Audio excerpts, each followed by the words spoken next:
Hello viewers मु आशुतोष आपण मानक स्वागत करुच्ची आमर चैनल एडीबी एनालिसिस ओडिया रे।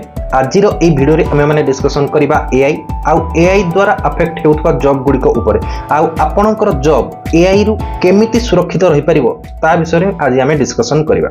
एआई किंबा आर्टिफिशियल इंटेलिजेंस माने ओडिया रे आमे जहा को कृत्रिम बुद्धिमत्ता बोली कहंती। एहा एक एमिति मेसिन जहा मनुष्य परि भाबी पारे, सिखि पारे, देखि पारे, कथा बुझी पारे और निष्पत्ति मध्य करि पारे। आज हॉस्पिटल, बैंक, गाड़ी चालन, शिक्षा और विभिन्न क्षेत्र में एआई व्यवहृत होउछि। तेबे चलंतु एआई रो इतिहास ऊपर गोटे नजर पकाइबा। एआई ए जो विचारटी 1950 मसीह रे जने वैज्ञानिक एलन ट्यूरिंग देले से गोटे क्वेश्चन कले जे मेसिन मनुष्य परि भाबी परिबो कि एही प्रश्न थारु एआई ऊपर अध्ययन आरंभ हला। 1956 मसीह रे आर्टिफिशियल इंटेलिजेंस एही शब्दटी रखा गला। 1960 दशक रे प्रथम कारखाना रोबोट आस्थिला जा ना हला यूनिमेट और 1966 रे एलिजा नामक गोटे चैटबॉट आस्थिला जहा कि लोकन सहित प्रथमे कथाबार्ता स्टार्ट करथिला। 1970 और 1980 दशक रे एआई ऊपर आशा थिले मध्य लोक आग्रह हराइ देले कारण चाहिदा अनुसार फल मिलु नथिला। 1990 पर मेसिन लर्निंग आसिला जहा माध्यम रे मेसिन तथ्य देखि सिखि पारिला।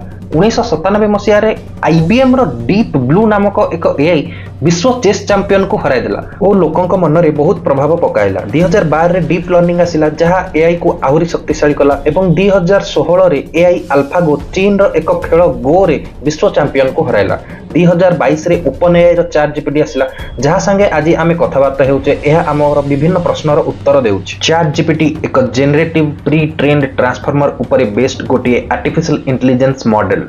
वर्तमान एआई आउ एक नुआ रूप नहीं जहाँ को एआई एजेंट बोली कहा जाउछि। एआई एजेंट माने हेउछि एमिति एक बुद्धिमान मेसिन किंबा प्रोग्राम जहाँ निजे बुझी पारे, भाभी पारे और निष्पत्ति नहीं पारे। एहा ताहार चारि पाखरे परिवेश को देखि थाए, तथ्य नहीं थाए और एही तथ्य को बुझी निजे चिंता करी एक काम करि थाए। जेपरि कि एक स्वयं चालित गाड़ी रास्ता, लोक और अन्यान्य गाड़ी को देखि ताहा अनुसार ब्रेक लगाए किंबा गति बढ़ाए।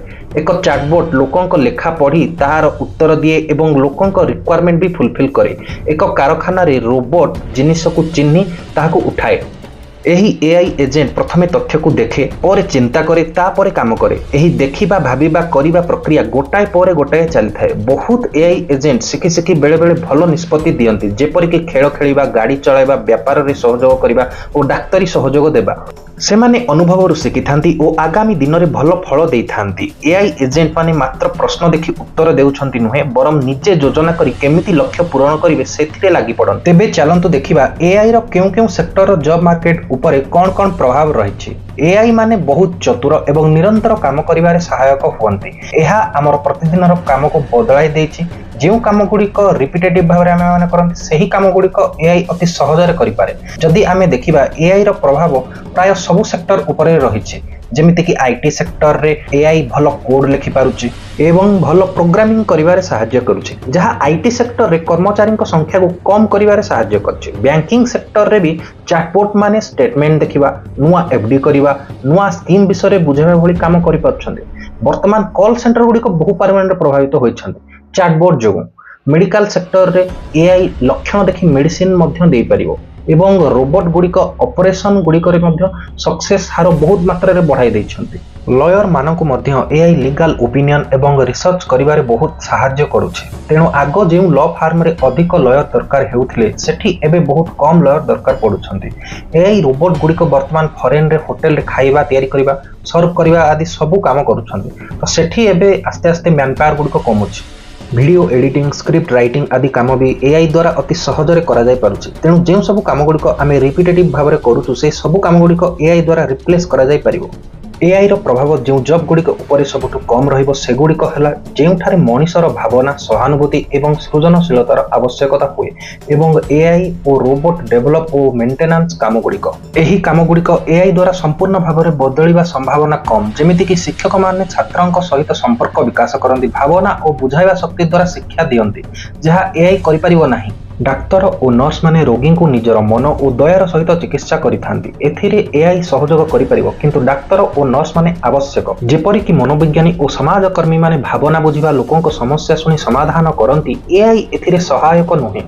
सृजनात्मक काम जेपरिक कविता लिखा गीत तैयारी करने चित्रांकन नाटक और सिनेमा तैयारी करने यह सबू कम मनुष्यर कल्पना शक्तिर आवश्यकता रही जदिओ मूवी डबिंग आदि एआई अति सहजरे कर सॉफ्ट स्किल बेस्ड जॉब्स जेउठारे लोकंक सहित संवाद नेतृत्व दल चालना भली कौशलर आवश्यक सेठारे एआई व्यर्थ मिस्त्री काम विद्युत काम प्लम्बर भली कौशल भित्तिक काम जो काम लगी हाथर कौशल और अनुभव दरकार ताहा ए पर्यंत एआई निजे करिपारु नाही। परिचर्या कार्य जेपरिक वृद्ध और असुस्थ लोकों को देखाशुना करिबा जेउठी ममता और संपर्क दरकार से कार्य मध्य एआई करिपारु नाही।